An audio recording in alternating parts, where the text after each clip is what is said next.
America और रूस के रिश्ते हमेशा से ही दुनिया की राजनीति का सबसे अहम हिस्सा रहे हैं। शुक्रवार को एक बार फिर दोनों महाशक्तियों के शीर्ष नेताओं की मुलाकात हुई। अमेरिकी राष्ट्रपति डोनाल्ड ट्रंप और रूसी राष्ट्रपति व्लादिमीर पुतिन आमने सामने बैठे। लगभग 3 घंटे ये वार्ता चली, जो दुनिया भर में उम्मीदों की कसौटी पर खरी उतरने वाली थी। लेकिन नतीजा वही निकला जो अक्सर होता है, कोई ठोस समझौता नहीं हुआ।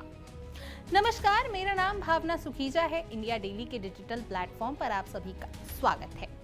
ट्रंप और पुतिन की वार्ता के बाद प्रेस कॉन्फ्रेंस को संबोधित करते हुए राष्ट्रपति ट्रंप ने माना कि बातचीत में कई मुद्दों पर सहमति बनी है, लेकिन असली मसलों पर अभी भी मतभेद कायम है। उन्होंने ये भी स्वीकार किया कि एक सबसे अहम बिंदु पर अब तक सहमति नहीं बनी है। हालांकि उस मुद्दे का नाम उन्होंने सार्वजनिक नहीं किया। दिलचस्प बात ये रही कि उन्होंने ये भी संकेत दिया है कि वह जल्द ही पुतिन से दोबारा मिलेंगे और अगली मुलाकात संभवतः मॉस्को में हो सकती है। दूसरी ओर रूसी राष्ट्रपति व्लादिमीर पुतिन ने वार्ता को समाधान की शुरुआत बताया।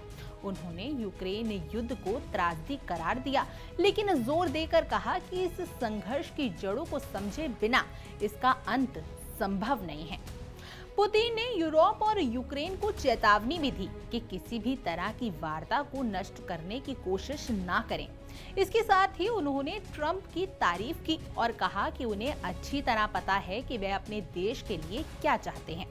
पुतिन ने यहां तक दावा कर दिया कि अगर ट्रंप साल 2020 के चुनाव के बाद भी सत्ता में बने रहते तो रूस और यूक्रेन युद्ध छिड़ता ही नहीं।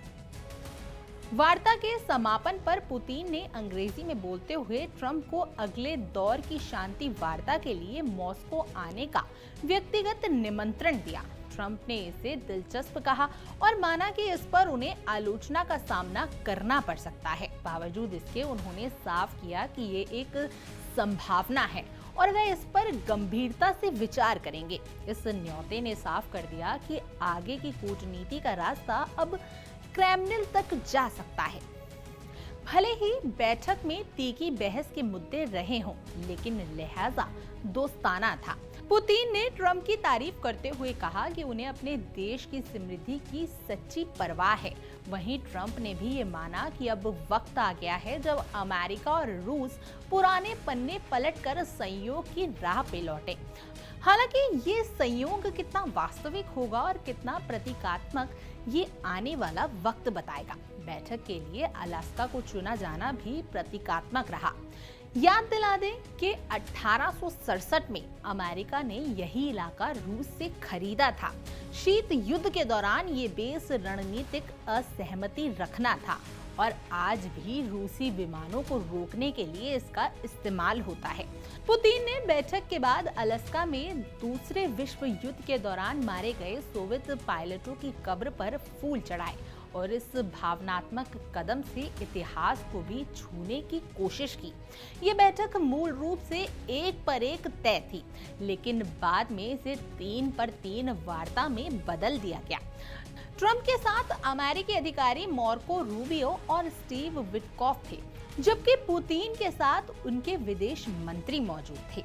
इसे ट्रंप के सतर्क रुख का संकेत माना जा रहा है, क्योंकि साल 2018 की हेलसिंकी बैठक में अमेरिकी खुफिया एजेंसियों के मतभेदों पर पुतिन का पक्ष लेने के लिए ट्रंप की कड़ी आलोचना हुई थी।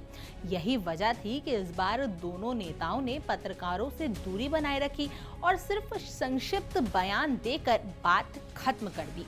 इस पूरी बातचीत से यूक्रेनी राष्ट्रपति जेलेंस्की और यूरोपीय नेताओं को दूर रखा गया। जेलेंस्की को सिर्फ वीडियो संदेश के जरिए अपनी बात रखने का मौका मिला।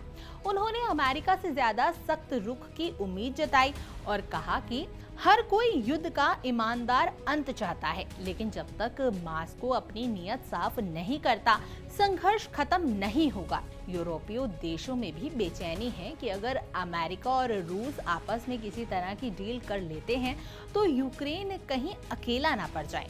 कुल मिलाकर ट्रंप और पुतिन की ये मुलाकात उम्मीदों के बड़े बोझ तले दब गई है। दोनों मुस्कुराते दिखे, कूटनीतिक हाथ मिलाए गए, लेकिन यूक्रेन युद्ध जैसे असल मुद्दे पर कोई ठोस नतीजा सामने नहीं आया।